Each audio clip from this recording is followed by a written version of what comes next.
సొంత మైదానంలోనూ ముంబై ఇండియన్స్ కథ మారలేదు. మరో పరాజయంతో అభిమానుల్ని నిరాశపరిచింది. ప్లే ఆఫ్ అవకాశాల్ని మరింత క్లిష్టతరం చేసుకుంది. బెంగళూరుతో జరిగిన మ్యాచ్లో ముంబై ఓటమి ముగుటగట్టుకుంది. అయితే ఈసారి కాస్తో కూస్తో ఉపశమనం ఏంటంటే మ్యాచ్ ఏకపక్షం కాలేదు.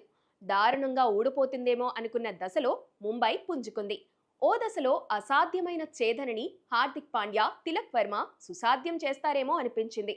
అయితే చివర్లో చకచకా వికెట్లు పడడంతో 12 పరుగుల తేడాతో మ్యాచ్ చేజార్చుకుంది. టాస్ ఓడిన తరువాత బ్యాటింగ్ చేసిన బెంగళూరు 20 ఓవర్లలో 221 పరుగుల భారీ స్కోర్ సాధించింది. బెంగళూరులో కోహ్లీ 42 బంతుల్లో 67, రజిత్ పాటిదర్ 32 బంతుల్లో 64, జితేష్ శర్మ 19 బంతుల్లో 40 నాటౌట్ చేసి చెలరేగిపోతూ ఆడారు.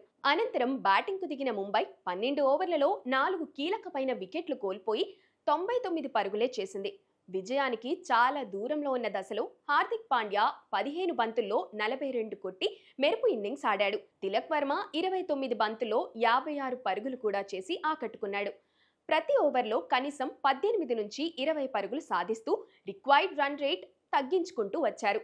చివరి 3 ఓవర్లలో 41 పరుగులు కావాలి.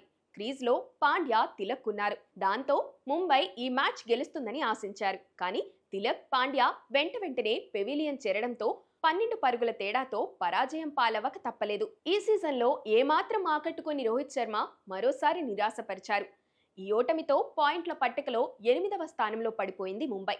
ఇక్కడి నుంచి ముందుకు రావాలంటే అద్భుతాలే చేయాలి.